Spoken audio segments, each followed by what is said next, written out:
Alrighty, are we up and going here? If someone can let me know if you can see and hear me okay in the live chat, that would be great. Just getting on here to make sure all the tech is working, because sometimes it doesn't, or I fail.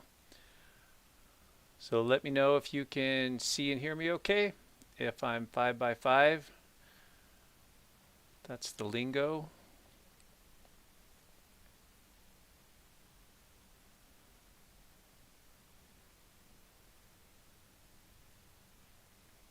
All right, I got at least one confirmation there from Scott McLean. Hi, Elaine. How are you? Hope you're doing well in Tucson. Sweet. Looks like we're up and going. Great. This is fun. It's been a few weeks, friends, and so I'm happy to be here with you. We got some things to talk about.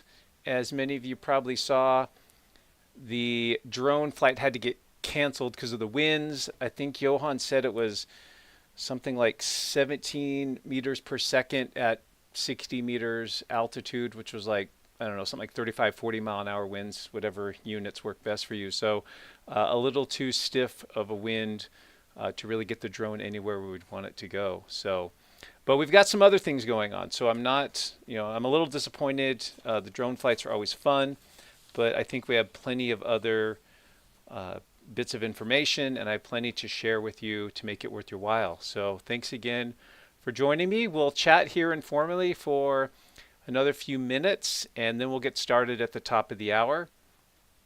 I'll give a couple shout outs here.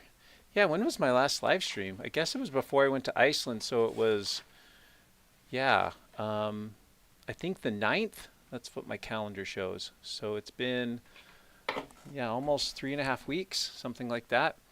So hopefully everyone's doing well. Hope your Monday is going fine if it's Monday where you are. And let's see who's in here. We got Fredio from Virginia, Tim Pointing from Canada, Aston.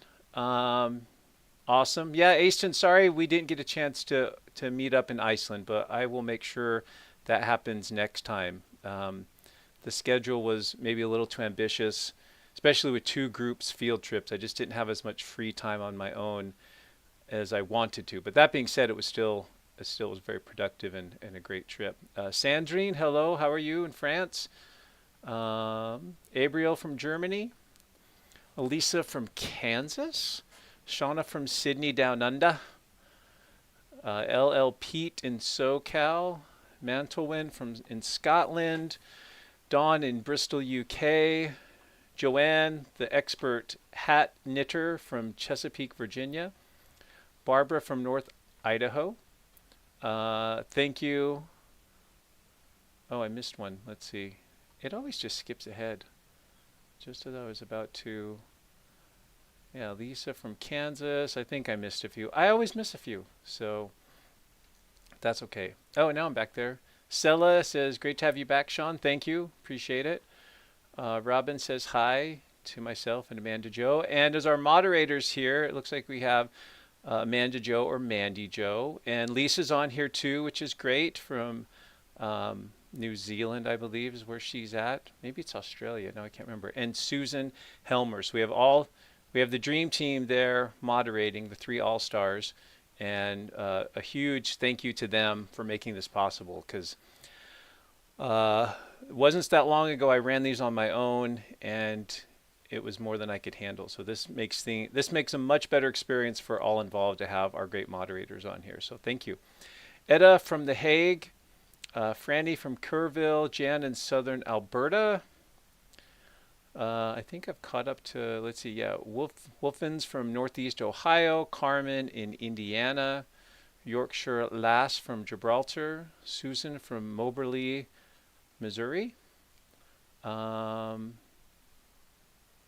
Washington, Scott Witchy Pool from the UK.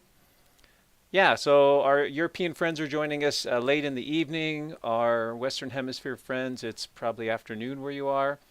No matter what time it is, thanks for joining me. There's, with such an international audience, it's hard to get a good time. I did promise, and I did remember this, that I will try to get some of these done at different times of the day that work a little better for our European and Eastern Hemisphere folks, so they're not always burning the midnight oil to join us here. So we'll try to get some live streams this summer that are in their afternoon or evening, which I guess here in the Western Hemisphere would be mornings. So those of you in Australia and New Zealand, we got to at least do one for you that works. I got to figure out the time conversion there and figure out what works best for you. Anna from Hanover, Lynn from Park Hill, Ontario, Kathleen Myers, I know you, in Seattle, eagerly watching. Can you all say that you're eagerly watching? Kathleen says she is, so that's pretty good. Kathleen, you know my mantra though, low expectations, okay?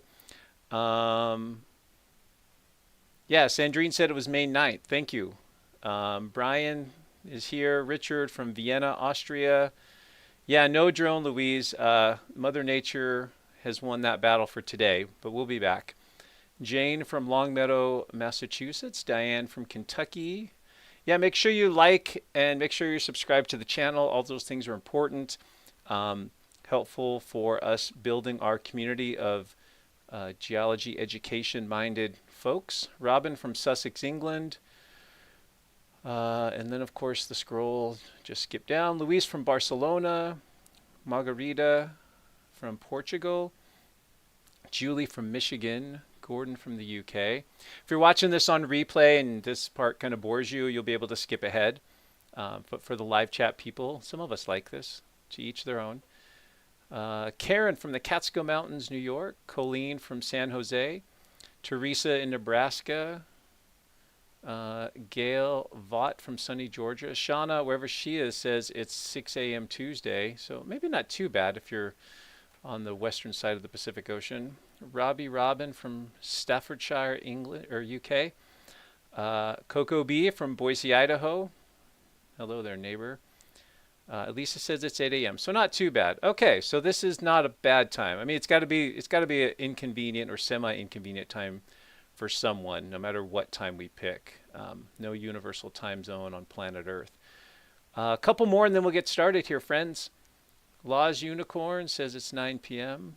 And let's see, Geology Grandma's in Orlando, Hermani's in Netherlands. Let's see, Mimi from Oregon is also eagerly watching. That's great. Ian from Queens, New York. Evan from Calgary, Alberta. Viper Twin from Grand Forks, North Dakota. Frey in Denmark. Chantel from Amsterdam. I will be in Amsterdam in a couple weeks. Yeah, I'll talk more about that at some point. Ian from Halifax. Laws from Lancashire. Sarah in Bishop, California. Pretty sweet geology there. Scotty from New Zealand. Another place high on my list. Tom says wind speed in Iceland is 23 miles an hour at current time. Yeah, it depends on where you are. I know the Reykjanes, it just rips through there. I mean, it comes right off the Atlantic. There's not a lot of topography right there, and so they kind of get the brunt of it. But yeah, it's windy in Iceland, and those are the people that were with me in Iceland this last week or two experienced wind in Iceland, and then you kind of go back to your hometown with a little perspective, and it might be a windy day, and you're like, nah, it's not that windy because I've been to Iceland. Christine from Minnesota. John from Pennsylvania. Fox fur is sitting with the ice packs on their chin. Fell and scraped up my knees and bashed my chin on the concrete. Well, rest up. Don't move. Stay still. And watch out for the concrete. Hope you're doing well. Jenny from Kansas. Simon from Barking, London in the UK, where it's 9 p.m. Yeah, lots of Pennsylvania folks. Lucy from Devon. And I'm running out of time trying to catch up to all the names. Mary in Alexandria. Mary in Southern California. Trina in Los Angeles. Yep, I did warn you about the wind, Elaine. I think I told the people going with me to Iceland to, what did I say, to like turn on a high-speed fan and have someone sprinkle water over you and get ready for the wind. So, Dan, wow, 1,000 people watching. Pretty sweet. Yeah, no pressure here. Awesome. Well, we've got just a great audience. Adriana in Argentina, we've got a good representation of folks here from all over. So thank you all for jumping on. My clock says it is the top of the hour, so let's go ahead and officially get this started. Thank you, greetings, and welcome. I'm Geology Professor Shawn Willsey. It is Monday, June 3rd, 2 p.m. Mountain Daylight Time, 8 p.m. in Iceland. You can figure out your time zone wherever you are from that, I suppose. And we are here to mainly look at two volcanic areas that are currently erupting. One in Hawaii on Kilauea, which just sprang back to life today, early this morning, a little after midnight Hawaii time, and our eruption in Iceland, which began just a few days ago, this past Wednesday, while I was still in Iceland, my last full day there. And so that's what we're going to do. And then at the end, we will, of course, get to our viewer question and answer. I'll try to tackle as many of those as I can. Please follow the prompts from our moderators on the live chat in terms of how they'd like you to submit those questions. And also, since we're covering two different areas, if you can be a little bit specific about which place your question is pertinent to. So let me know if it's a Hawaii question or an Iceland question, or if it's just a general volcano question, that's fine as well. So let me give just a quick brief report before we jump into this update. As many of you know, I was in Iceland from May 14th to the 30th. I had a group of students that I led on a field trip there for the first week. That went really well. I'll probably show you some photos and a little bit of a debrief on that later. Then I had about 3 or 4 days on my own after they left. I went up to North Iceland. Many of you know I met with Gylfi, the content creator for Just Icelandic, and that was a great experience. We sat down, I did an interview with him, and that video is on my channel if you're interested. I also was able to visit some places I hadn't seen before, so I did put together, I haven't counted, at least 8 and maybe as many as 10 or 11 new field videos in Iceland, including 2 random road cuts. So those of you that like the random road cut series, you will appreciate those, I'm sure. And like I said, I'll probably do some sort of brief slideshow, probably on the live stream in one of these upcoming weeks. Once I get all those photos and a little bit of time, I'll put those together and maybe walk you through, not a long slideshow, just a brief view of what those field trips look like. But I'm getting ahead of myself. But then after I had a few days on my own, those 8 YouTube viewers flew in to Iceland, or a few of them were already there. I gathered them all up in the van, and as luck would have it, on that first day, once we all were together and one big happy family, it was just ripping. It was probably 40 to 45 mile an hour gusts, whatever that is in meters per second, strong winds, and very heavy rain. The psych for going outside and trying to do any meaningful geologic exploration was pretty low. A lot of people were coming in kind of jet lagged, and so we ended up kind of hunkered down in the rental house. But we actually had some productive time looking at maps, answering a lot of geology questions. It basically turned into an impromptu geology lecture, which is always fun for me. I just love sharing, I love learning, so that was great. But then afterwards, the weather got a little bit better each day and eventually got really good, and those people were able to get out and see and experience all the great stuff in Iceland. When the eruption began last Wednesday, as luck would have it, I was let me just show you where I was real quick here, so you get a little bit of context. And what the funny thing was is when I was planning the trip, I was sort of like, well, what should we do on this last day? Because the idea was we were coming from this western side over here and coming across, or excuse me, the eastern side, coming back towards the airport area. And when I made the itinerary months ago, I thought, well, there could be an eruption going on. Maybe we should just head that way.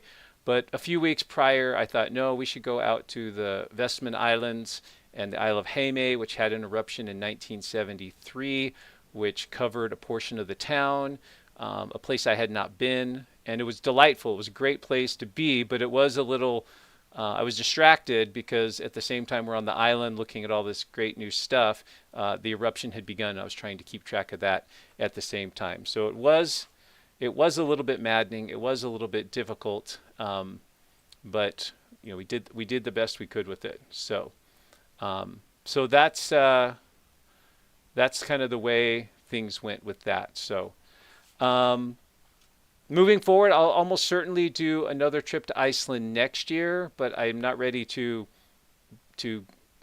get people signed up or go through that process just yet. If you're interested in joining me on an Iceland trip for 2025, I guess right now the best thing to do is just kind of keep track of my posts and whereabouts and such, and I will be sure to get something out probably this fall, early fall, like September, October.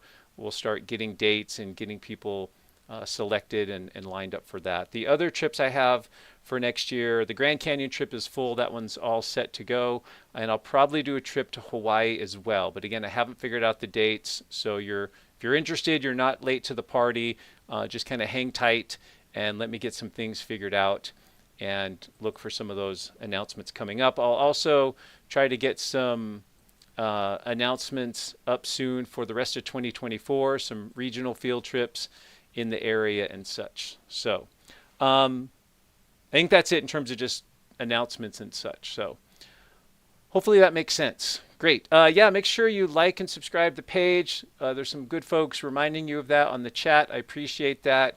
That helps with the algorithm and such. Make sure the little bell button, that you've clicked that. Remember that this is free, like a subscription to my YouTube channel costs you nothing.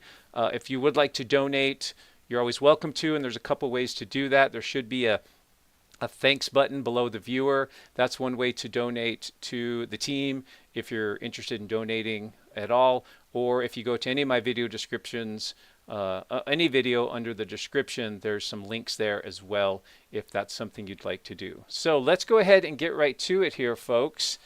And I'd like to start with the Kilauea update, if that's okay. So, and then we'll get to the Iceland update, and then we will see what questions you have for me, and I will do my best to answer those. So, as many of you may already know by now, today, early this morning, well, first of all, if we're going to talk about Hawaii, we have to start with this. Aloha. Aloha and welcome. So today, at just after midnight in Hawaii time, Hawaii Standard Time, we had an eruption just south of the summit area of Kilauea. So Kilauea is the most active, at least in modern times, of Hawaii, the Big Island of Hawaii's 5 volcanoes. We've got these 5 volcanoes shown here. Mauna Loa is probably the most impactful, and it's still active. It just had an eruption in December of 2022. Thankfully, it came down the northeast flank. Didn't even threaten much infrastructure. Did cut off one small roadway, but that was about it. But most people will associate Hawaii's volcanic activity with Kilauea, which is one of the youngest volcanoes in the chain. Many people will remember that along its east rift zone, which extends down to the coastline here, that it had an eruption in 2018, and that eruption popped up in a neighborhood, Leilani Estates, and that lava flow went out to the coastline and destroyed some 700 homes in total, adding real estate to the margin of the Big Island. But our interest over the last few years, since the 2018 eruption, has turned to the summit region. Most of the activity has been within the summit caldera, the Kilauea caldera, and sometimes within this nested crater here, the Halemaumau crater, that's a sort of nested portion within the bigger collapsed caldera.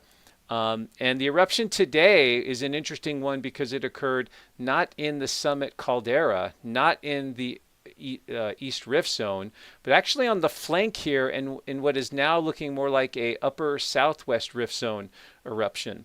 So all of these volcanoes tend to have these at least 2, sometimes 3 rift zones that emanate from the flanks, from the summit region and run down the flanks of the volcano. And the orientation of these rift zones has a lot to do with what volcanoes are neighboring. Kilauea is buttressed on its west and north sides by Mauna Loa, this immense volcano here. But it has these rift zones here. Kilauea is unsupported on its south side, goes straight to the ocean. And because of the sheer amount of rock that's been piled up here from these eruptions, along with some other factors, there are fault zones and fault systems that come across this region between these two rift zones, and this is called the Kilauea fault system. And the eruption today appears to be in this zone right in here, probably along a fissure or a structure that largely parallels these faults in the Kilauea fault system. Let me show you the geologic map, which might be helpful as well. And so here's our geologic map. Here is the summit region. Here is the Halemau'uma'u crater within the larger caldera. My orange lines here are just sort of pretty good indicators of where the two rift zones are. This orange here is the last eruption we had in this area, which was in 1974. The eruption only lasted about 6 hours or so. And so this is a significant eruption today because it's the first time we've seen anything outside of the summit area and not in the East Rift Zone since 1974. So the eruption from today, more or less in this area, I think it's like right in here. We'll get to a better map here in a second. And so that's the area where the eruption took place from today. We'll come back to this here in a few minutes. And let's go to some of the fun information I have for you. So here's a much better map here from the USGS. Interestingly, when this eruption occurred today, I knew that there was a lot of earthquakes early this morning before I went to my workout class. And I was planning to do a Kilauea update anyway because they'd raised the alert level to orange, which is warning level. And so I thought, well, it's pretty significant. Something could happen soon. And I thought, well, once I get going with my morning, I'll do a video. I went to my workout class, and by the time I came back from that class, I saw that they had changed the alert level to red. The eruption had started, and so ended up doing that video anyway. But this is the area. What was interesting about the eruption early this morning is that there was no webcams that showed where this eruption occurred. This eruption zone, or this area here, excuse me, basically is in a bit of a blind spot. So there are plenty of webcams on and around Kilauea. So a lot of people were comparing to the Iceland eruptions, which have multiple webcams and all sorts of views, with what's happening in Hawaii, and like, hey, well, how come there's no webcams showing me this eruption that just began this morning? And the reason I think I'm correct in saying this is mainly a lot of the webcams are looking down into the crater, where we know we've had plenty of eruptions over the past, well, for a long time. And then all the way down the East Rift Zone, there was a lot of webcams. And so there really just wasn't a lot of webcams in this area because this was sort of not a high probability eruption area. If you were to say, well, maybe a month ago is too recent, but a year ago, 5 years ago or so, hey, where's this thing going to erupt in the future? This would not be a high likelihood location to pin your hopes on. So this is the area of the eruption. So it's just north of this trail here that goes by the Footprints Trail, the Mauna Iki Trail.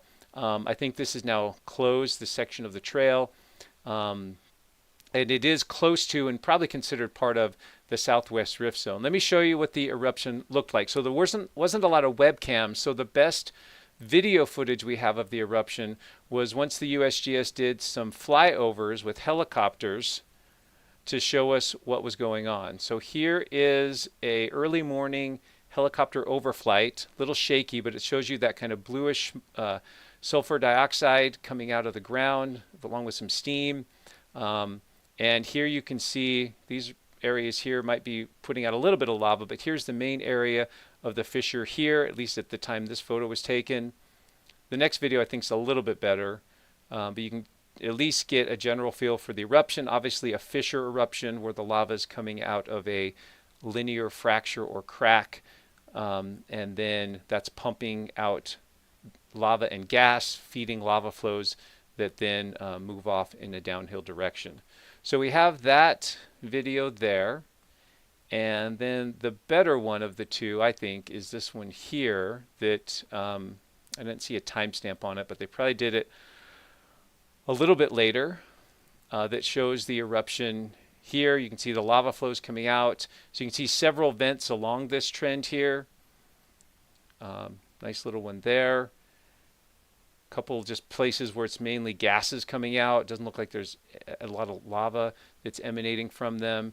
And then even further away along the trend, you see a couple of spots here that are obviously connected to that system and are producing gas plumes.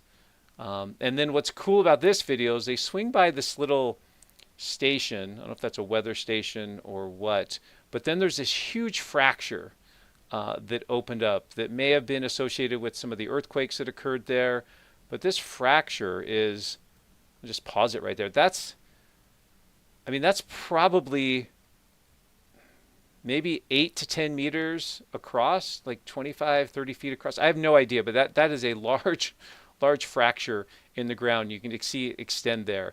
And I can't tell for sure, but it looks like it's on strike or lined up with the eruptive fissure further down. So it's likely that this is a area that was cracked open by the tectonic and earthquake activity, earthquake, not tectonic activity, but the magma just didn't come up through this, and so this would be a non-eruptive type of fissure here. But just a huge, and you can see some smaller ones here as well, but that looks very fresh to me, very new.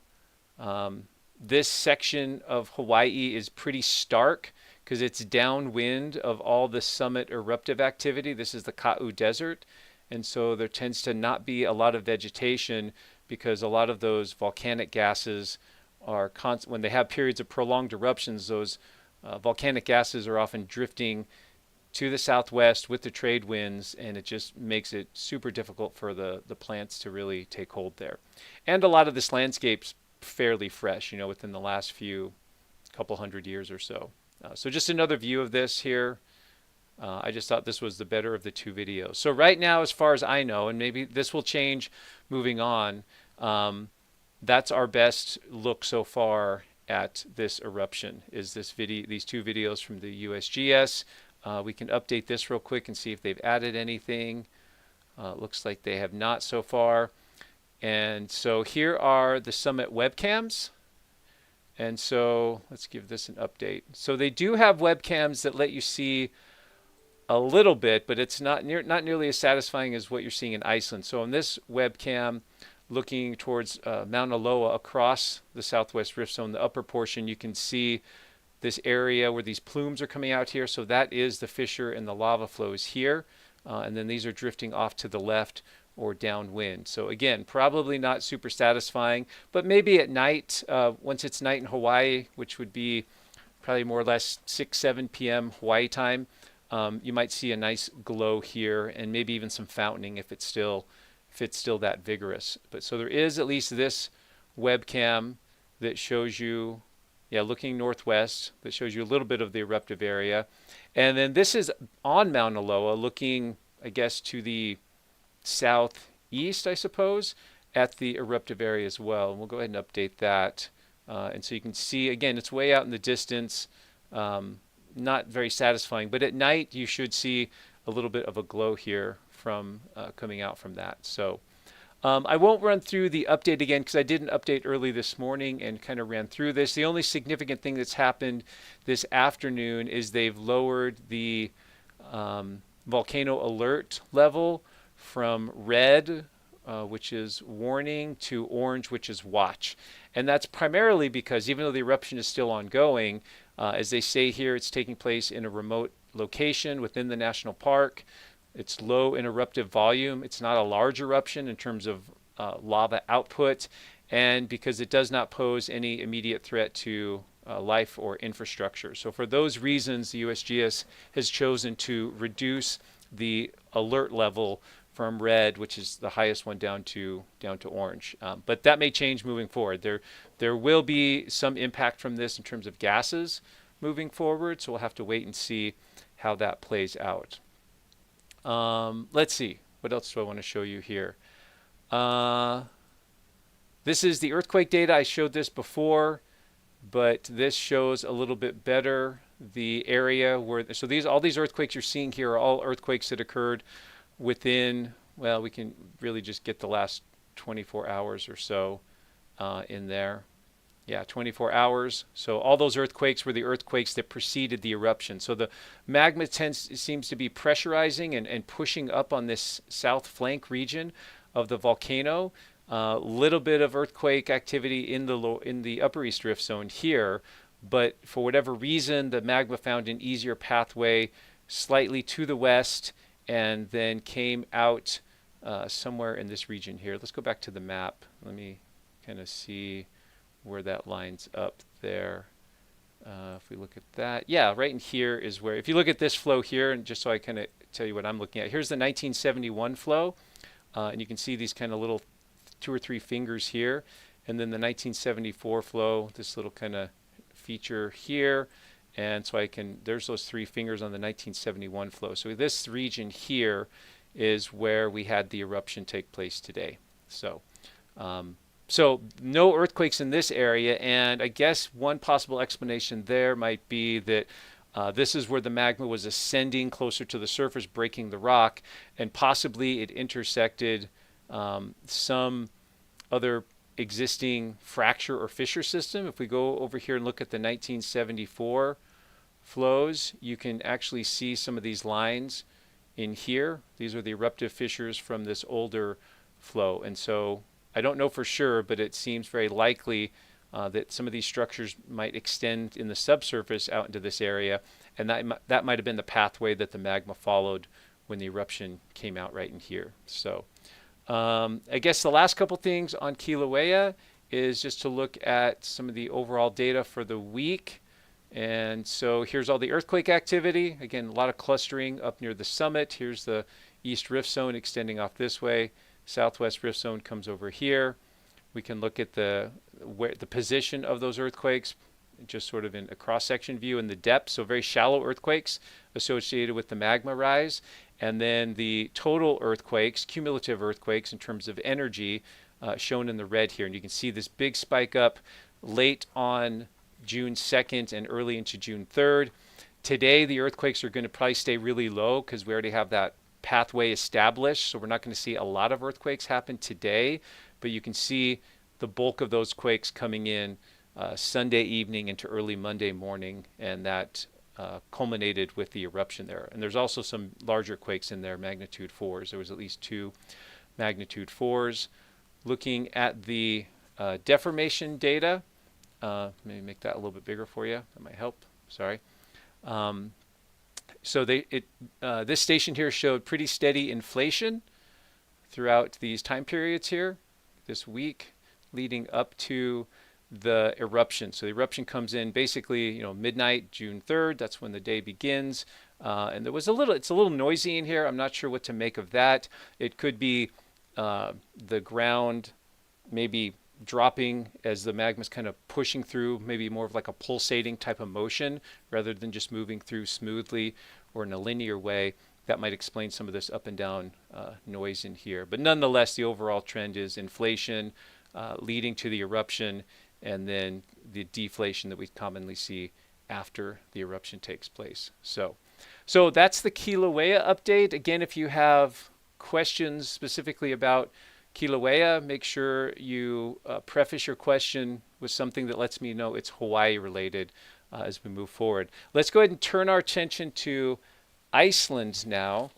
And ever since I got back on Thursday, I feel like I've been playing catch up a little bit and trying to follow the eruption there. So some of you diligent folks that have been glued to the webcams and the live chats are probably better suited to give this update than I am. But nonetheless, I'll share what I can, hopefully get the information as correct as I can. As always, a lot of my help here comes from Amanda Jo, who sends me links every day, a very detailed email, just tremendous just help to me to kind of get all this stuff figured out. The Kilauea stuff's a little bit easier because it's USGS based. I'm a little more familiar with where to find the data and the information.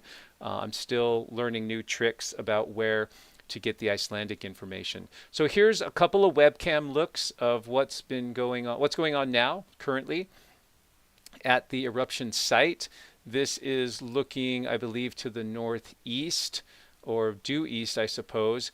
Looks like we primarily have 2 eruptive vents, or 2 primary vents, or maybe some smaller secondary vents as well, that have built spatter cones. This one here is quite tall and large. I'm not sure exactly if we have estimates of how tall it is. If I had to venture a guess, I would guess maybe as high as 20 meters up of relief here on this larger cone. It appears to be feeding a perched lava channel that's coming out right here. Again, this is just all my interpretation based on looking at the webcams. If I'm wrong, I'm wrong. And then this cone here is a little less well constructed, has an open side to it on the south side, and it's feeding flows as well. Some of these flows are going to the east. Some of them are going to the south, but for the most part, they're kind of ponding up fairly close to the vent. So we don't see a lot of the lava moving and advancing far away from the vent. So there's one view there, a little closer view there. So there's that perched lava channel coming out the base here. Again, if you've watched this over the last few months with these other eruptions, you've seen this behavior before. You've seen many of the things we're seeing here in terms of eruption behavior and dynamics. You've seen this stuff play out over time as the lava and the gases rising with the lava causes the lava to just be thrown out. It builds up around the vent and it forms this thing called a spatter cone. It's not a splatter cone. There's no L in it. If I'm being nitpicky with the spelling, it's a spatter cone. And so then these structures, though, are not very strong. They're somewhat weak. They are prone to collapse. They are limited in height by the eruption power coming from the vent. So if the lava, you can see right now, the lava is clearing the rim, so it's going to continue to build this up. If the lava and the gas pressure cannot throw lava up to the rim of this spatter cone, then it's not going to get any higher. But right now, just seeing this one here, it looks like it's going to build up a little bit higher. The one in the background over here, again, just kind of armchair quarterbacking this, might have a little bit of a broader vent, maybe not as much of a nozzle effect. It looks like it's pushing out as much, if not maybe more lava, but it's more diffuse over an area. And so it's not building up a cone quite as nicely.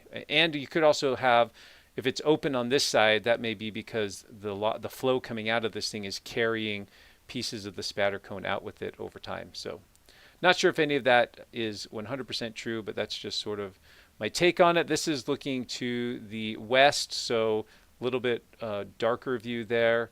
And then this one here is pretty nice. And actually what we can do with this one, this is also looking to the east or northeast. If we go back a few hours, there was some scientists on this hill in the foreground. You can see the camera bouncing around because it's pretty windy, but that gives you a little bit of scale there. And I'm not sure if anyone's found out, it looks like they might have something up there. I don't know if that's maybe a webcam that they're putting in a little bit closer, or maybe it's a volcanic gas spectroscopy instrument. Not quite sure. They didn't clear it with me, but you can get a little sense of the scale here with some of the little people here in the foreground. So kind of fun. Pretty spectacular. Do I wish I was right there? Of course I do. Yes. Why did I not extend my stay? Well, in the moment, there was no guarantee, once the eruption began, like it could have been very much off limits for a couple of days.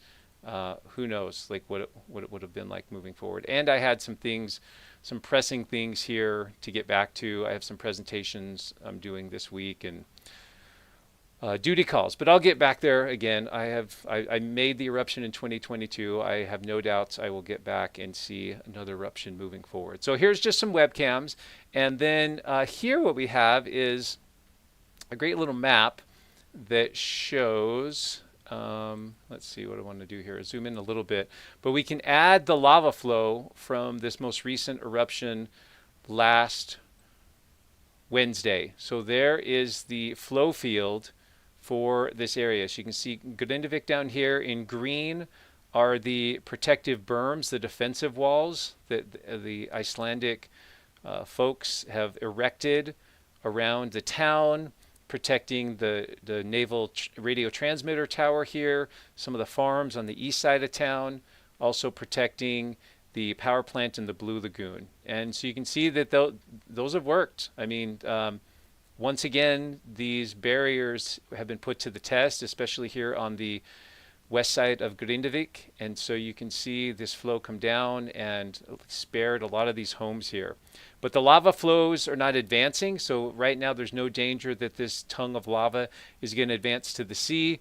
Similarly with these other distal tongues and lobes of lava, for the most part they're not advancing.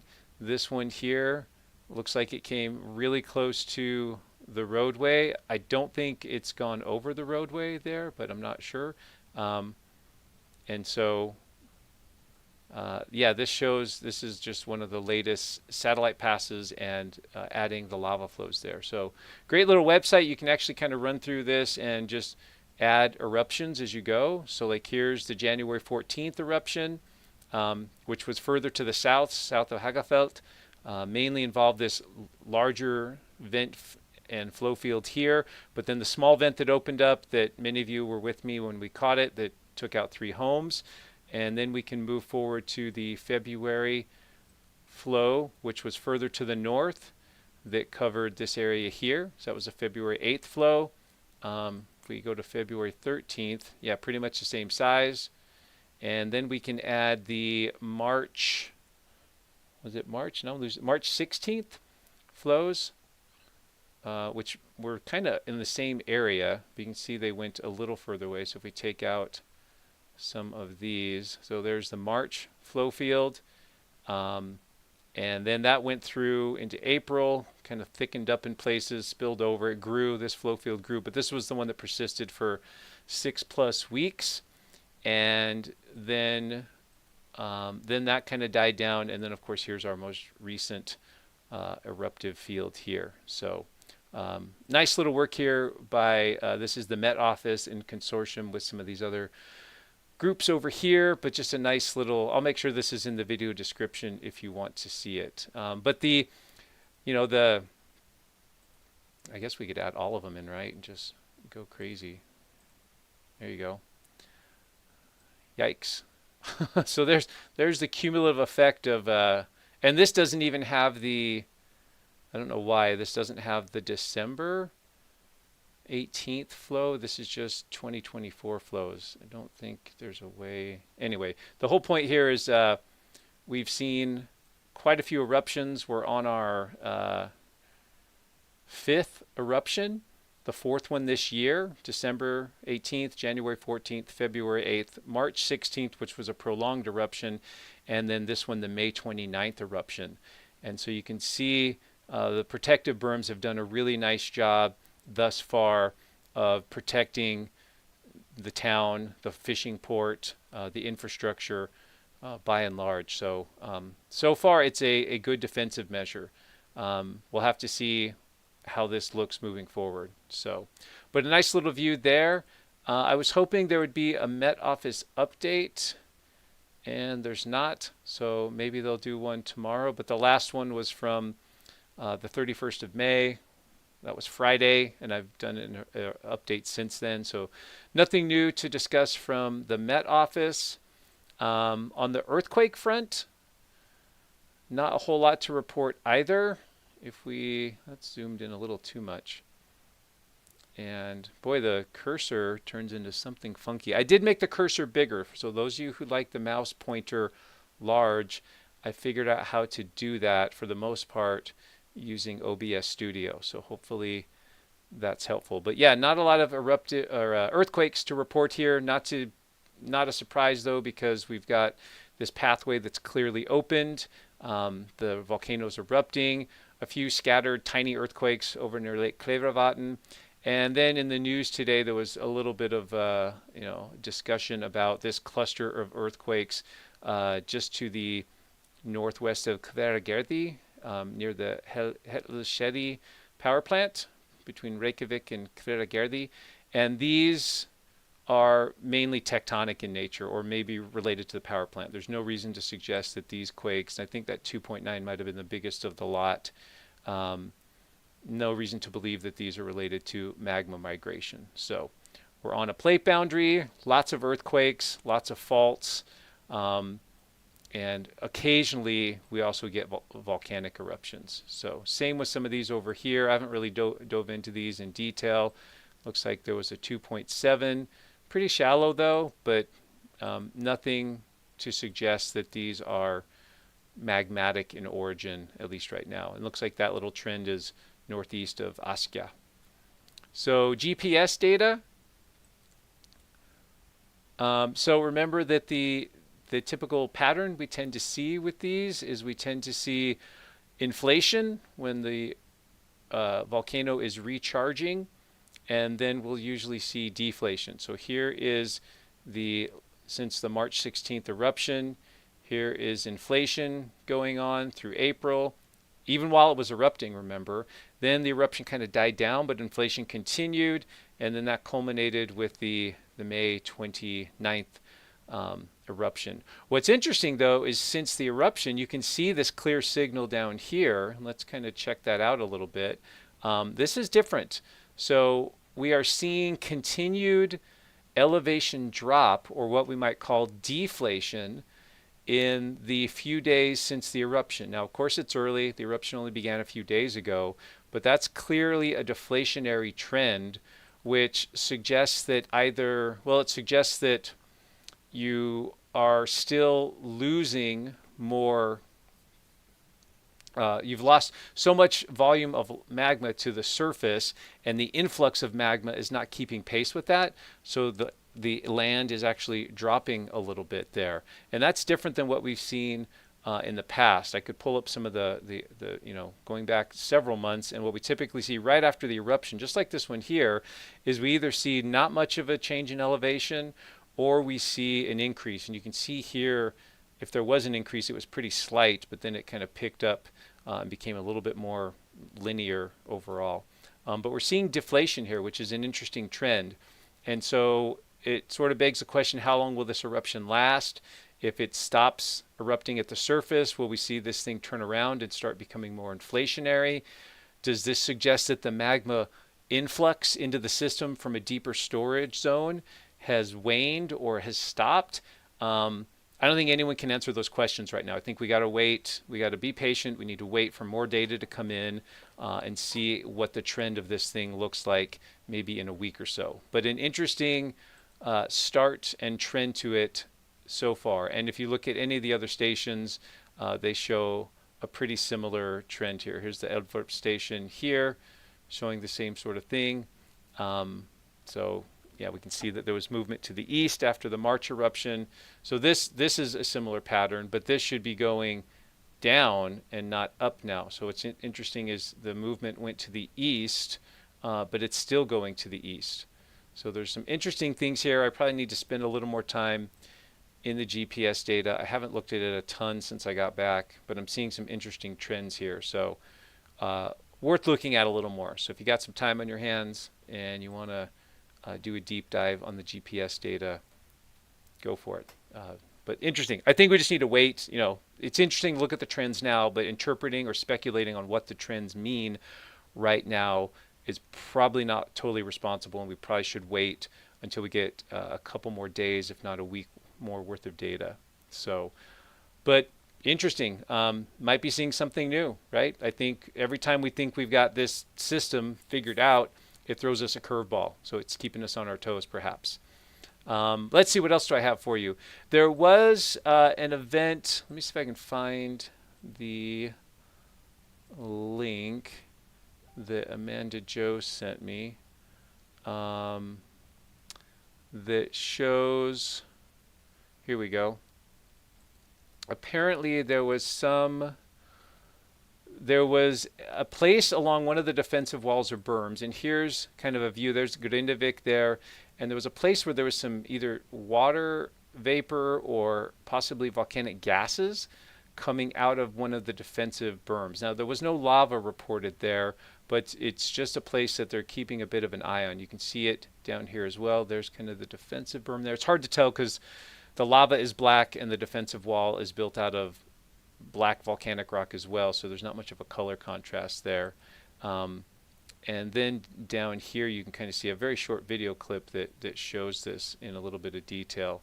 So there's the road right outside the wall, and then some of the gases coming out of the ground there. So and that's just from one of the Facebook group pages there. There's another view of it coming out there. But apparently that's diminished somewhat now. So this was maybe a day or so ago, and that's kind of not a factor now. But there is still an article there keeping a close eye on the crack in the rampart or the fissure there. So they're monitoring a crack that opened up along what they call a dike, but a dike in this case meaning the defensive berm, the barrier wall. Yeah, but nothing, no lava coming out of it. It's not definitively tied to any of the vents, but just something to keep tabs on. And this won't come as a surprise to many of you. Now that the eruption after a day or two is sort of settled into a quasi state of stability, the Blue Lagoon is now open again, and so folks are allowed to go back there. But I guess you can only go to the parking area if you have a ticket to go to the Blue Lagoon. So last week when I was there with my groups, we went into the parking lot and were able to look at the berms and the defensive walls and just kind of see what we could see from that vantage point. But they are now checking to make sure you have access to the Blue Lagoon, that you have a reason to be there rather than just letting otherwise you'd have that parking lot just swarming with tourists that are trying to catch a glimpse of things over the ridge there. So anyway, I think that's all I've got for our Iceland updates so far. And as far as I know, let me check my other thing here. Usually Amanda Jo sends me messages when I'm screwing something up or I forgot something. She's just keeping check on me, but it looks like there's nothing there from her. So I'm going to assume we did okay there. And so let's go ahead and go to some questions from some folks. Let's see. Okay. The first question confused me until I realized who it was from. So the first question, and let's see, let's put up something more exciting. There we go. There we go. And I'll answer these as best I can. So the first question, what did you name the dinosaur? A bit of an inside joke. Amanda Jo, I can't remember if it's knitting or crocheting. I think it's crocheting, and I don't know the difference, and I'm a little embarrassed by that. But she knitted or crocheted me a cute little dinosaur holding an ammonite fossil that I brought back from Iceland, and it's sitting on my shelf. Let me grab it real quick. Here it is. So she wants everyone to be introduced to this little creature. I guess I haven't named it yet. So maybe we can solicit. Oh, she crocheted it. There you go. So a crochet dinosaur, just something she whipped up in like probably 10 minutes. Would have taken me 3 years to do that. I don't know. I haven't come up with a name yet. But I did bring the anniversary rock home to my wife, Amanda Jo, and she thought it was great. And now she's on a hunt for a cool little bowl thing that we can set it in this kind of part of our bathroom to look at and stuff. So anyway, pretty cool. Very nice. But thank you, Amanda Jo, for your nice little gift and for that question that made me blush a little bit. Okay, other geology-related questions that won't make me blush. Why is there trending deflation instead of inflation as with the previous eruptions? Good question. I think we talked about that briefly. The most honest, straightforward answer right now is I don't know. It's usually a pretty clear case of magma influx versus output at the surface. We could maybe be seeing, it could be that now that the magma chamber, because remember we had 20 million cubic meters of magma in the storage zone, and at least 15, 16, I can't remember the last number I saw, million cubic meters of that magma came out. So we might be seeing a bit of subsidence or the ground sort of settling. Remember, we had all that magma in the subsurface, so it was pressurizing. It was causing the ground to expand and rise above it. So it's possible that now a lot of that magma has been withdrawn and has moved to the surface, that we are possibly seeing a small bit of collapse. I don't want to say collapse, that's probably the wrong word, but just downward movement now that we've vacated so much of that storage zone. And then what I would expect then is that will stabilize at some point, probably just after a few centimeters or so of movement. And then as it starts refilling again, we'll see that deflationary trend turn around to inflation. And so that's why we need to keep watching moving forward. Someone asked, will this be the last eruption since there is no inflation? I would say no. I would say there's a very small chance that magma movement into this shallow storage zone has just stopped for whatever reason. I don't think it's the last eruption. So, but time will tell. Why was there so much groundwater present in this eruption? I don't think it was necessarily, I mean, there's groundwater everywhere. It's just, does the magma pathway intersect some of the preferred pathways that the groundwater takes? Where the groundwater has a lot of porosity and permeability, does the magma ascent intersect with that?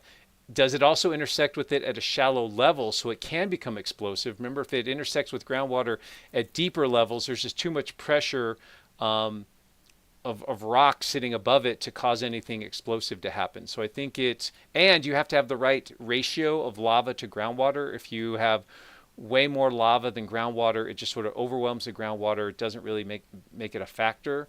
And so those might be some of the reasons there. So let's see, a couple other questions from Heike S. During the eruption, the lava was very runny. Was it because of downhill flow or more heat and pressure, or perhaps a different kind of composition of lava? Probably heat. Once you clear out the pathway initially, once you get the eruption beginning and the magma in the storage zone starts flowing through the pathway to the surface, that lava is very hot, it's very molten, and therefore it's very runny. So I think it's more a factor of heat and erupting that very fresh, hot magma initially that makes it so runny. From Tricky, how common are the kind of eruptions we're seeing in Iceland in geologic time frames? Very common. I mean, you can go all over Iceland and see these fissure-type eruptions throughout Iceland, in all areas of Iceland. So I would say this type of eruption is the most dominant type of eruption in Iceland. At least that's what I understand. One thing that was kind of interesting to me, though, that your question just spurred in my mind is, let's go out of Hawaii here and head over to Iceland, is what I just thought of, and this is sort of, I don't know if this is deep thoughts or a little bit of, I don't know, take it for what it's worth. But so here we are in 2024. We're all glued to this thing. We're watching webcams. We're looking at data. We're getting updates. There's news, drone flights. Awesome, right?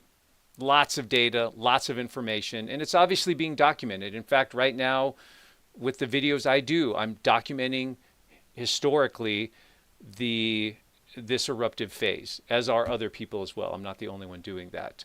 But let's also remember that this has all happened within since October, November, so 8 months-ish, something like that. And we can see all the differences because we were there to watch them. Oh, the December eruption was way over here, and January was down in town, and look at where this one erupted. And then we had the spatter cone overflow in February, and we can keep track of all those things because we're here doing it now. But it made me think about when we as geologists look at, let's go over here to the Stampar craters over here in this area. Where do I want to go here? Somewhere down in here. When we look at older volcanic landscapes with older cones, like maybe down in here, and we sort of think it's one eruption, right? We geologically look at these eruptive phases as being one eruption. Like, oh, look, there's some vents that opened up here, ones that opened up here, and we don't have the ability to resolve with our dating methods, oh, this erupted, and then a month later this erupted, and then there was 2 months and then this erupted. It all sort of, we just treat it as one eruptive phase because that's the best we can do. But it made me sort of realize or appreciate better just how much more complex these are, and the things that we looked at in the past that might look like a single fissure eruption might actually be a series of eruptions. Notice this is basically one long, fairly linear fissure system, and it's composed of multiple vents. With this eruption that's going on now, we've actually seen it bisect and cut and break apart an older cone.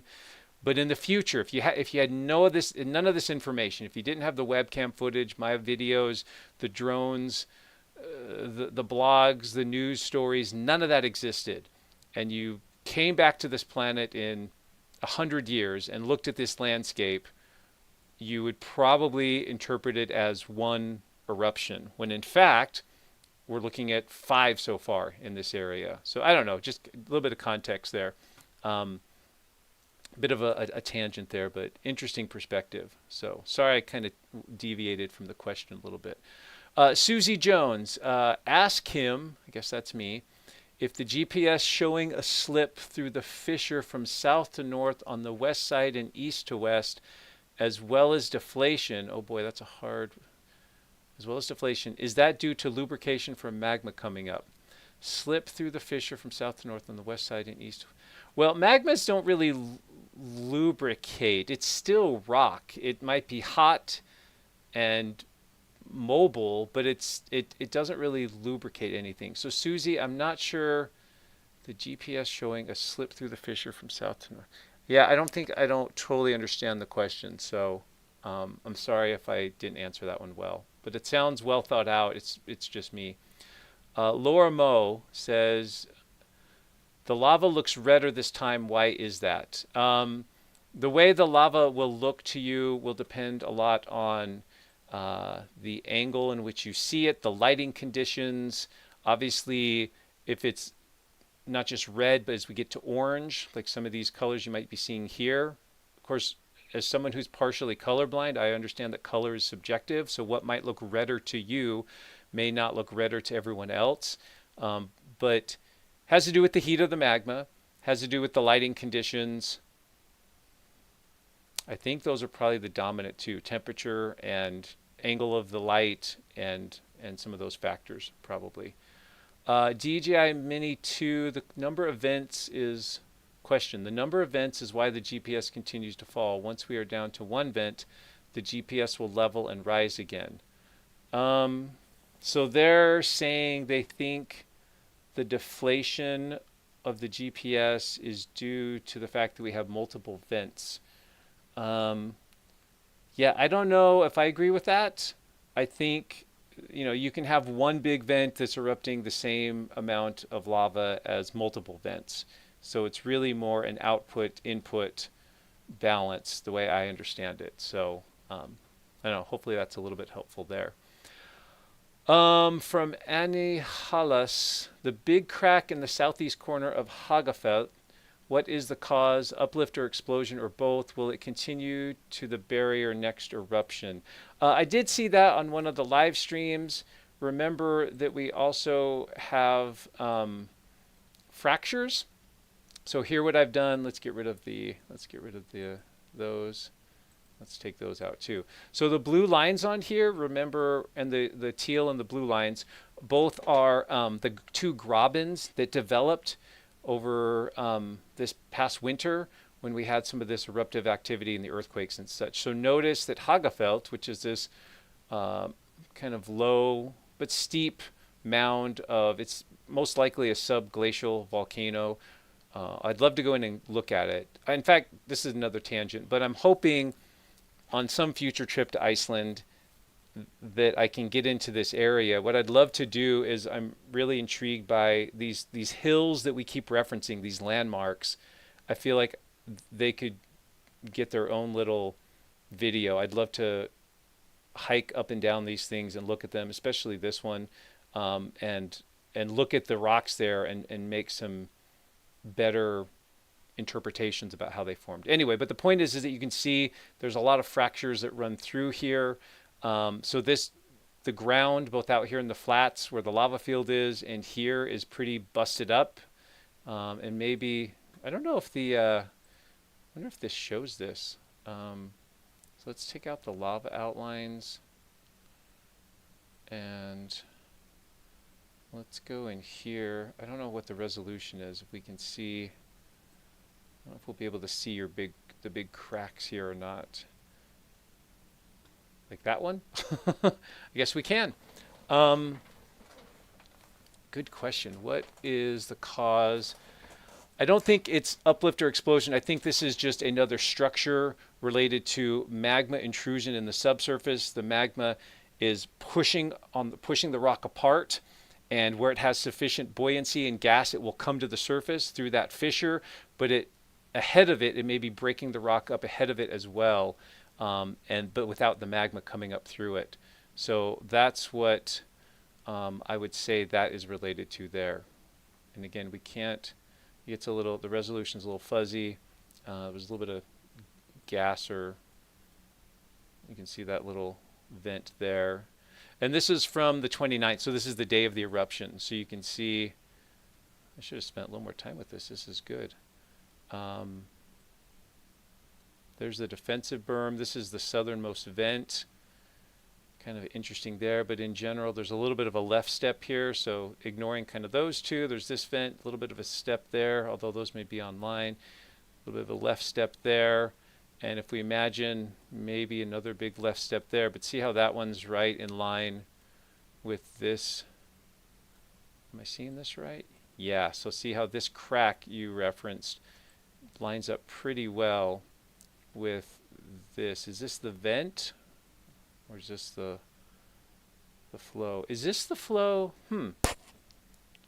There was the one flow that I heard about, but I didn't really get to see because I was gone. Sorry, I'm jumping all around. Some of you are like, slow down. Okay, so there's the main eruptive vents here. Big lava channel here. Okay, this might be where the lava poured down into a crack. And that was what was intersecting some of the groundwater and creating the phreatomagmatic conditions. But ahead of that, you can see this big crack here, but apparently the lava didn't come through there. So I would guess that the crack is either related to the dike in the subsurface creating a structure at the top, or maybe it's a little bit more of a faulted structure. Really good question. I don't know. I'm intrigued now. So you got me thinking. Let me go on to the next question though. Julie Murdoch, I was watching another YouTube video and it said, Iceland is regarded by some scientists to be a super volcano in the process of forming. What is your take on this? Please, love your enthusiasm and really enjoy learning from you. Oh boy. Well, Julie, thank you. But you just hit on my cord was weird here. You just hit a little bit of a hot spot with me. Pun intended. The term supervolcano, it's sexy, it's clickbait, we get excited, we think of Yellowstone, the place in Italy. There's no volcanic system in Iceland that would qualify for the loosey-goosey but somewhat quantitative definition of a supervolcano, which would be a VEI, very explosive, cataclysmic, super duper ash producing type of volcano. So Iceland is a super awesome place for geology. It has super volcanoes, 2 words, but it's not a super volcano. And in terms of in the process of forming, yeah, for 25 million years, Iceland has had eruptions that have drastically changed the landscape, not unlike what we're seeing today. And that, along with its tectonic activity, makes it a very dynamic environment. And then you can add in the glacial activity, rivers and streams and such. So yeah, not so much that. Jack asked about the cause of the crack near Hagafelt. We kind of touched on that. Yeah, I'll need to look at that a little bit further, but I'm interested to hear what folks have to say about that. So let's see, Jesse, will you organize a get-together in Amsterdam, maybe classroom style? Would be nice to have an in-person educational time, maybe with an entry fee. So yeah, real quick on that trip, because I did sort of put a teaser out that I'll be in Amsterdam, And I will be. My wife turned 50 this year, so shout out to Erica, the real powerhouse of the relationship. She has always wanted to do a Rhine River cruise, so we are flying into Amsterdam and getting on a boat.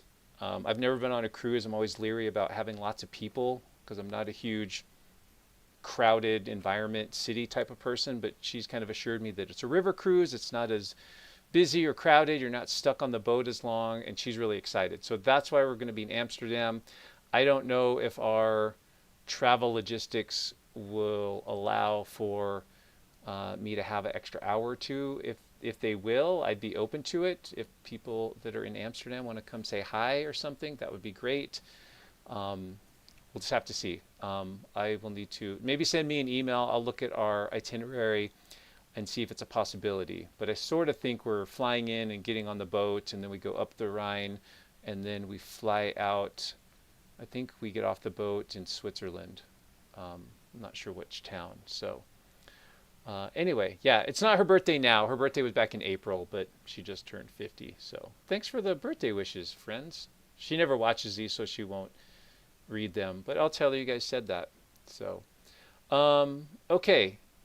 One more question sheet. I think this will be good for me just to wrap up with this second sheet here. Then thanks to Amanda Jo for sending these. How are we doing? Let me check the live chat and make sure nothing's on fire. Everything doing okay? People enjoying this? Hopefully. Oh, upstream. Right. Yeah, we go upstream through Germany. And I haven't even looked at it yet. I will try to do some videos. If anyone knows any good Rhine River, that section, either geology that's very close to the river that isn't going to take a long time to get to, or cool old buildings with neat rocks I could look at, I would be happy to look at those, and I'll bring my camera and hopefully make some videos. So that would be fun. Okay, let's get to a couple more questions here, friends. Let's see. Today there was a team at the site doing gas spectroscopy, informed to us by viewer Estrom, who was part of the team. Oh, cool. So I guess I guessed correctly when I saw them sitting on top of that hill, and there was obviously something on like a tripod thing. I thought it was either a camera or maybe gas spectroscopy. So good job by me. Oh boy, here is a wicked long question. Let's see if we can all, I guess I'll pull this over so you guys can follow along with me. That might be helpful because I got to read this whole thing. All right, deep breath. Flying Eagle, you are challenging me with this book here. A question for your next question and answer about this eruption, but requires some context. Sorry, it's a bit long. I noticed watching the eruption all day that this May eruption could roughly be split into three sections that behave quite differently. Section 1 was the northern section, where the eruption formed a long fissure similar to the December-February eruptions. It erupted spectacularly and fairly steadily for the first 10 hours, then waned to a decreasing number of locations and mostly faded 18 hours after it began. Section 2 is the area around the big cone from the Long March eruption. Once the fissure cut through this area, it quickly became the most energetic and spectacular section of the eruption, before ceasing to erupt and becoming a quiet part of the fissure 5 hours after the eruption began. Then it reactivated and once again became one of the dominant sections late Wednesday night. Section 3 is the region south of the big cone. Here is the fissure unzipped from the leading edge of the expanding fissure. Here is the fissure unzipped. The leading edge of the expanding fissure produced lava, but relatively quickly the places further north inactivated and ceased erupting lava, creating a gap between the lava output of the area on the March cone and the southern lava output. Eventually, the southern fissure crack violently broke through part of Hagafelt, and the leading edge appearing to erupt lava was in front of the Grindavik berm, while the portions cutting through the Hagafelt hill produced the phreatic bursts and steam, most likely from groundwater interaction. So, what model might explain the distinctive behavior of these three sections or zones? In particular, why might the leading edge of the fissure expanding southward continue to erupt lava, even as parts farther north, but still in section 3, either go quiet quickly or replace the lava output with the steam phreatic explosive outburst? Thanks, and hope you have a good flight. Oh my gosh. Are you guys still there? Are people still awake? I feel like I just put everyone to sleep by reading that.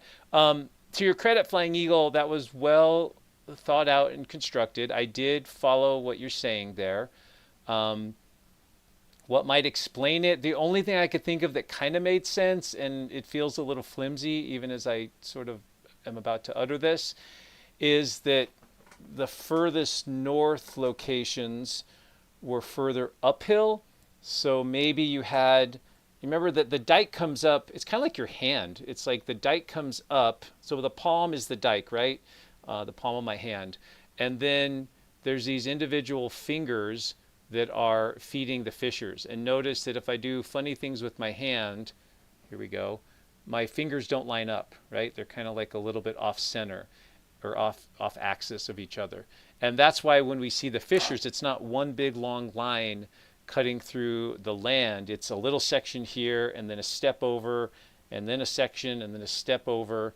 And so possibly you had initial high pressure lava that erupted in the north, but it started, that's where it was most directly connected to the storage zone, but then it propagated down through other fracture systems moving to the southwest, and that's why you saw those progressively open up as we went to the southwest.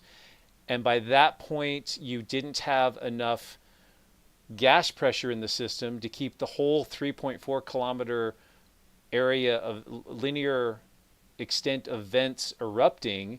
And so that's why you saw some of those northerly ones die down. And so as the pressure drops, you can't sustain that level of eruption along that length of fissure for that much time. That's the first thing that comes to mind. Maybe that's a good enough answer and explains it all, and you're satisfied. Maybe it rings hollow. I'm not sure. Yeah, really interesting though. In terms of like the groundwater makes sense for it to have interacted with the lava near Hagafeld because in general, huge generalization here, the depth down to the water table is shallower or less deep as you get down towards the coastline and lower elevations. So up near Stora Stogafeld, up higher on the hill, the depth down to that groundwater was probably deeper, and further down it was shallower. So it's probably a little easier for the lava to interact with that groundwater and also create the explosive conditions as it only had to come up through maybe a few tens of meters if that steam and that explosive material once it got to the surface. So yeah, good question. That's a meaty one there. Gosh, I'm glad I'm looking at these next questions. I'm like, oh, sweet, 2 lines. From Foxfur, I asked in a video comment about, is it possible that in the future that these 5 Iceland eruptions will be considered to be all parts of a single eruption due to their proximity and timing? Yeah, that was the little random thought I kind of went off on, that we won't see it that way because we're here, we documented it, right? We're here in 2024. We have all these archives of information, updates, everything on the web, my videos, drone videos from other people, everything that shows that they were distinctly different. But really, there was sometimes as much as a month between eruptive phases. And so they're going to look, the landscape will look like, you won't be able to tell on the landscape level that there were 5 eruptions. You wouldn't be able to, even with the best geological skills, go into that landscape knowing nothing. And if the eruption ended tomorrow and you could access that whole terrain where these eruptions have taken place, could you pick out 5 discrete eruptions from that landscape? And I would argue no. You could probably pick out more than 1, but I doubt you would get to 5 because the rocks all look the same. You might get a few cross-cutting relationships and things that tell you, okay, I've got different magma here or different eruptive material here versus here. The geochemistry is basically the same. The ages are going to be within the same range with the error bars. So it would be very difficult based on nothing but field relations to clearly discriminate all these eruptive phases. So really interesting one. Yeah, so I'm interested. It's cool that you thought the same thing I did. Anyway. Craig in North Carolina, could there be another simultaneous eruption from another Iceland volcano fissure zone. You mean while this one's going on? Not likely in this area. Could we have this eruption going on and something happening in North Iceland at the same time? Absolutely. But could you get this system erupting, like near Stavanger and then an eruption down closer to the town? I doubt it. So each little storage zone and conduit system and vent is somewhat separate. So vivid magic. Could there be a correlation between the very active sun at the moment the volcanic activity on Earth, Kilauea, Stromboli, Iceland? I've done a little bit of reading there. I'm no expert, but I have not seen any conclusive and definitive correlation between, or causation, I suppose, between solar activity and volcanic activity. Make an argument, I'm listening, but I've not seen that. And clearly, even if it's now tidal influences, might be a tiny little trigger. There's some evidence for that.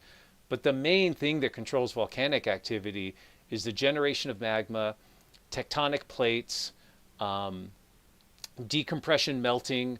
All of these things are known drivers of volcanism and the dominant controls.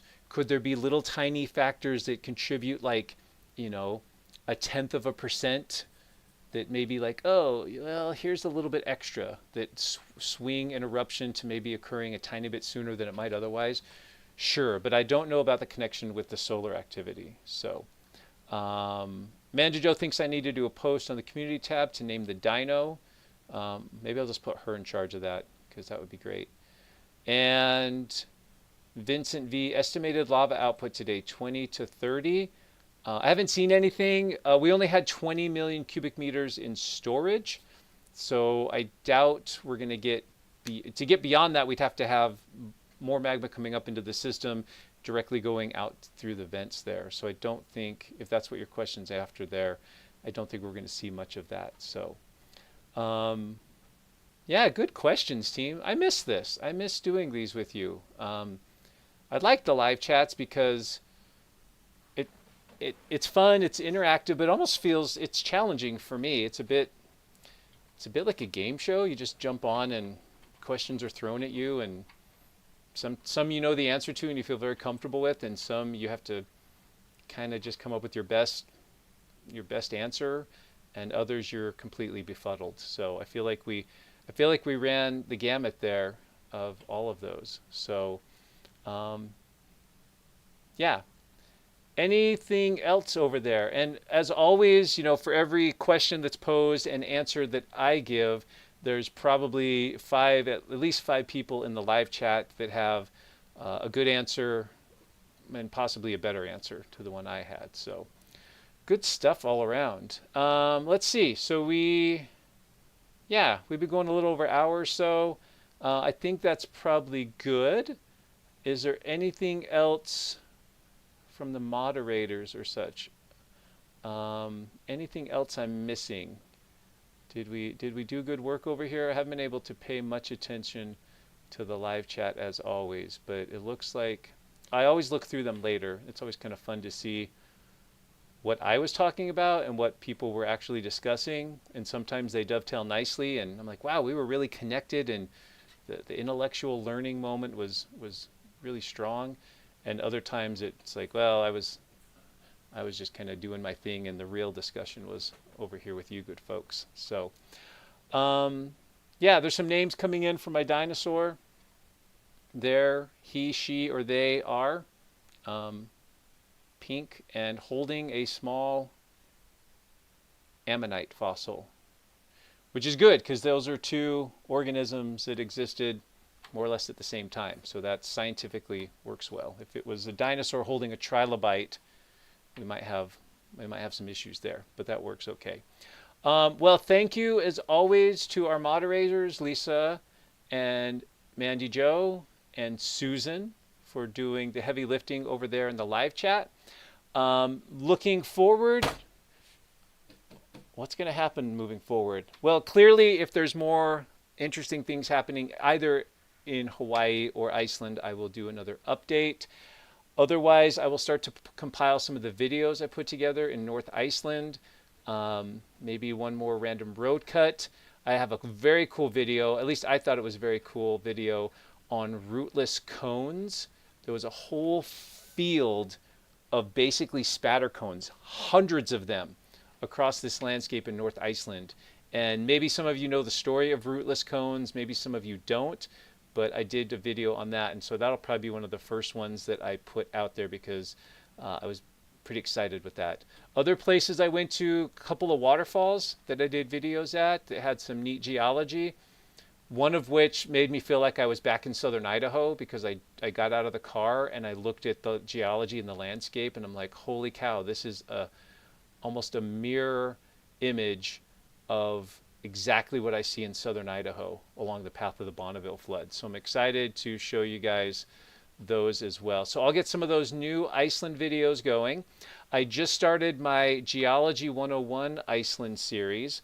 And so I will put together, and I launched the first lecture. So if you are either looking for a nice refresher on just geology in general, or because you've had it in the past, or you have no formal geologic education training, this is a good place to start. If you sometimes come into these and you're like, I kind of understand what's going on, but there's some words that confuse me, or you feel like you're missing there's some knowledge gaps of just basic understanding, this would be a good place to start. So these are essentially my college level Geology 101 physical geology class lectures that I give in the classroom. I'm just doing them on YouTube. The only thing that you're not getting is, of course, like the labs and the field trips, but everything else I'm keeping the same. I'm even thinking about putting in the future ones like some little quiz questions. Like I kind of think it'd be fun to like cover some stuff, pose a question, and then tell you could pause the video right here while you like think it through and maybe answer it, and then I kind of walk you through it together. Anyway, doing some things like that. So look for some more of those Geology 101 videos. I'll at least get one more done this week and get that one uploaded. And then this Saturday from the 8th to the 15th, I have a family trip to South Carolina. It's with my wife and her family. I think we're going to Myrtle Beach. I don't anticipate there being a lot of geology in Myrtle Beach, but I'll bring my camera anyway. I think we're spending a day in Charleston. If anyone's familiar with that area and there's something really exceptional that I might want to look at, let me know. Otherwise, we'll be spending time as a family on the beach, playing mini golf, eating ice cream. I don't know what else we'll be doing. But it'll be fun, just time with our kids and such. And then that gets me to the next week in June, which will be, I have 3 field trips here in southern Idaho. They're booked. In fact, they might be a little bit overbooked on the 20th, 21st, and 22nd to Craters of the Moon, City of Rocks, and there's another day of field trips. And so those ones are kind of booked. But I will repeat those field trips. So if you missed a field trip you'd really like to attend, just kind of keep paying attention, and I will put together, I plan on just always putting out those same field trip packages just on different dates and just spreading them across the board. So if one doesn't work for you, you might catch a different one on the flip side. And then in late June, we've got the Rhine River trip for the birthday girl. That gets us into early July, and I'll probably be doing little things around here. And then in July, we have a couple of river trips in Idaho. One other thing, and I'll make all this known to you later as it gets closer, but I do have a talk in Boise on July 21st that'll be on Iceland, and just some of the things that have happened in Iceland over the past 5 or 6 months. Many of you would know a lot of what I'm already going to speak about, but if you're in the Boise area on or around Sunday, July 21st, that'll be a talk hosted by the Idaho Museum of Mining and Geology. It'll be at the old penitentiary area. They have a big room that seats like 200 people. And we'll see who shows up. It might be 10 people. There might be 100 people. We'll just see what happens. But I'll make those known as it gets a little closer. I'll put those out on some sort of calendar thing. And then August is pretty blank. I will have to get back to classes in mid-August, but that's kind of a rundown on where I'll be in my summer exploits and such. So thanks for all the folks who have donated. Ariane, Jesse, Kate Clover, thanks so much for your kind donations to doing the live streams here. We'll probably try, I'll talk to the mods, but maybe we'll do another live stream the week of the 17th. So maybe in about 2 weeks, we can jump on and do another one of these, see where the volcanoes are at, maybe do an update, maybe get some feedback on the dinosaur name, among other things. Yeah, lots going on, but it's all good. I'm super excited for this summer, excited to get some more of this work done for you and with you and to learn with you.